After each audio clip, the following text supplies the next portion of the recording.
चीन की जमीन पर दुनिया देखेगी मल्टीपोलर वर्ल्ड की ताकत। भारत सहित 20 देश डोनाल्ड ट्रंप का टैरिफ गेम बिगाड़ेंगे। वेस्टर्न कंट्रीज अपने लंगोट बांध लें। एशिया की सदी आ गई।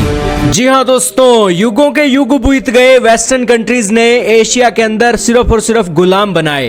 कभी मुसलमान आए, कभी अंग्रेज आए और अब कभी अमेरिकन आए, जिन्होंने एशिया के अंदर गुलामी का झंडा झूल दिया। लेकिन अब दोस्तों एशिया की सदी का उदय हो गया है और चाइना के अंदर इसका डंका बजता हुआ दिखाई दे रहा है। पहली बार दोस्तों वर्ल्ड के अंदर चीन के अंदर होने जा रहे एससीओ समिट की बड़ी धाक देखी जा रही है, क्योंकि भारत और अमेरिका के रिश्ते बिगड़ गए हैं। भारत दुनिया के अंदर सबसे ज्यादा पॉपुलेशन वाला देश है और बहुत तेजी से ग्रोथ करने वाला भी है। यही कारण है कि भारत एससीओ समिट के अंदर जा रहा है और इसके समिट के अंदर रूस भी आ रहा है, जिस कारण से एशिया के ये 3 जायंट कंट्रीज आज बड़ा पावर शो करने वाले हैं। और इससे भी बड़ी बात यह है कि इस एससीओ समिट के अंदर दुनिया के 20 देश भी आने वाले हैं। यही कारण है कि एससीओ समिट को लेकर अमेरिका की धरती कंपा उठी है और इस एससीओ समिट को लेकर अमेरिका की नाक में नकेल कसने वाले फैसले लिए जा सकते हैं। दोस्तों चीन और रूस और भारत ये 3 यार मिलकर काम कर रहे हैं और अमेरिका के मामले में फूंक फूंक कर कदम रखा जा रहा है। अमेरिका ने सबसे पहले प्रयास करते हुए दुनिया के देशों पर टैरिफ वॉर छेड़ दिया, जिसके अंदर भारत चीन पर 50% टैरिफ लगाए गए। तो रूस के ऊपर तो दोस्तों टैरिफों की संख्या आप गिननी छोड़ दीजिए, क्योंकि उसके ऊपर सबसे ज्यादा दुनिया के अंदर सैंक्शन लगे हुए हैं। लेकिन फिर भी ट्रंप दावा कर रहे हैं कि भारत, रूस, चीन इनको वो अकेले ही एक संभाल लेंगे। और अभी सुबह ही दक्षिण कोरिया के एक राष्ट्रपति से मिलते हुए उन्होंने कहा था कि वो चीन को बर्बाद करने का दम रखते हैं। खैर, चीन ने इसके ऊपर कोई प्रतिक्रिया तो नहीं दी, लेकिन एससीओ का समिट साफ ट्रंप की बौखलाहट को दिखा रहा है कि डोनाल्ड ट्रंप अपनी घटती हुई कमाइयों को देखकर अब बौखला चुके हैं। यही कारण है कि दक्षिण कोरिया के राष्ट्रपति से मिलकर अब बातूनी बातें छेड़ रहे हैं। खैर, अमेरिकी राष्ट्रपति कुछ भी बोलते रहे, लेकिन भारत, चीन और रूस का गुट अब हाथी की चाल से चल रहा है और अमेरिकी हाथी को संकेत दे रहा है। सोमवार को उन्होंने चीन पर 200% टैरिफ लगाने की चेतावनी तभी दी जब एससीओ का समिट काफी नजदीक आ रहा है। दुनिया के 20 देशों के प्रमुख अब एससीओ समिट के अंदर एक मंच पर एकत्रित होने वाले हैं।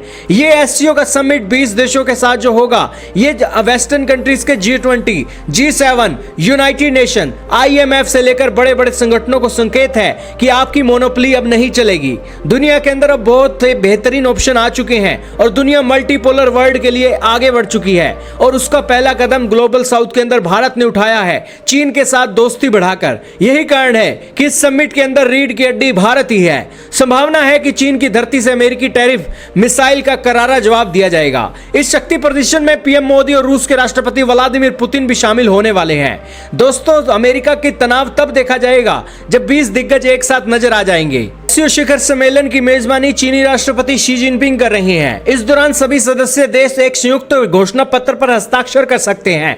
इसके अलावा सभी सदस्य देश एससीओ विकास रणनीति को मंजूरी देंगे और सुरक्षा व आर्थिक सहयोग को मजबूत करने के उपायों पर चर्चा करेंगे। माना जा रहा है कि इस घोषणा पत्र में अमेरिका की टैरिफ नीति को करारा जवाब दिया जा सकता है। पीएम मोदी की उपस्थिति बेहद महत्वपूर्ण बताई गई है। दोस्तों, चीन के राजदूत शू पियोंग ने गुरुवार को कहा कि इस महीने के अंत में होने वाली एससीओ शिखर सम्मेलन के लिए पीएम मोदी के लिए यहां पर चीन जाना उन दोनों देशों के संबंधों के लिए अत्यंत महत्वपूर्ण है। उन्होंने कहा कि चीन इस यात्रा को बहुत महत्व देता है और यह न केवल एससीओ बल्कि दोनों देशों के द्विपक्षीय संबंधों के लिए भी महत्वपूर्ण घटना होने वाली है। चीन और भारत का एक कार्य समूह इस यात्रा को सफल बनाने की तैयारी भी कर रहा है। आप क्या कहेंगे दोस्तों? 20 देशों के एक मीटिंग से अमेरिका इतना डर चुका है कि आज सुबह उसने न सिर्फ 200% टैरिफ लगाने की धमकी दे दी, बल्कि चीन को तबाह करने की भी धमकी दे दी। लेकिन डोनाल्ड ट्रंप ने साथ में यह भी कहा कि वो ऐसा कदम नहीं उठाएंगे, क्योंकि उनकी औकात नहीं है। क्योंकि एससीओ समिट के साथ साथ 20 देशों के साथ साथ भारत, चीन और रूस एक हो गए हैं और जैसे जैसे साल बीतेंगे